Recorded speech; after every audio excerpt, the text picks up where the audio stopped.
Hi guys, welcome to mister Jayan channel. நானும் ஜயான், அப்புறம் எங்கள் அம்மா, தங்கச்சி, நனிமா கூட எல்லாருமே பக்கத்து ஊரில் இருக்கிற எங்கள் ரிலேட்டிவ் வீட்டுக்கு கிளம்பிட்டோம்.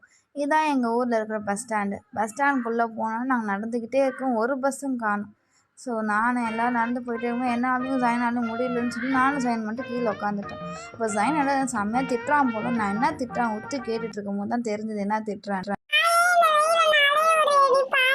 திட்டிகிட்டே இருக்கிற பஸ் வந்துச்சு. நாங்கள் பஸ்ஸில் ஏறி எங்கள் ரிலேட்டிவ் வீட்டுக்கு கிளம்பிட்டோம். அப்புறம் பார்த்தா எங்கள் ரிலேட்டிவ் வீட்டுக்கு போனோன்னா அங்கே வீடியோ எடுக்க மைண்ட் செட்டே எங்கள் யாருக்குமே இல்லை. ஏன்னா அங்கே அவ்வளோ சூப்பராக இருந்தது. நம்ம தலைவர் பார்த்திங்களா கீழே விளையாண்டுருக்காரு. நாங்கள் மைண்ட் செட்டு இல்லை, நாங்கள் வீடியோ எடுக்கிறோமோ அப்படின்றதே நாங்கள் மறந்துட்டோம். அங்கே நல்லா சும்மா நான் வீடை மட்டும் கவர் பண்ணிட்டு இருந்தேன். வீடு எப்படி இருக்குது அப்படின்னு சும்மா வீடை மட்டும் கவர் பண்ணிட்டு இருந்தேன். அங்கே போய் பார்த்தா அங்கேயும் கிளைமேட் சூப்பராக இருந்தது. நாங்கள் என்ன நினச்சிட்டு இருந்தோன்னா மழை பெய்யறதுக்குள்ளே எங்கள் வீட்டுக்கு போய் சேர்ந்தா போதுண்டா அப்படின்னு தான் இருந்தது எங்களுக்கு. மழை பெய்கிற மாதிரியே இருந்தது. இதோ நாங்கள் நெக்ஸ்ட் வீடியோவில் பார்க்குறோம். Tata bye, see you next video, bye.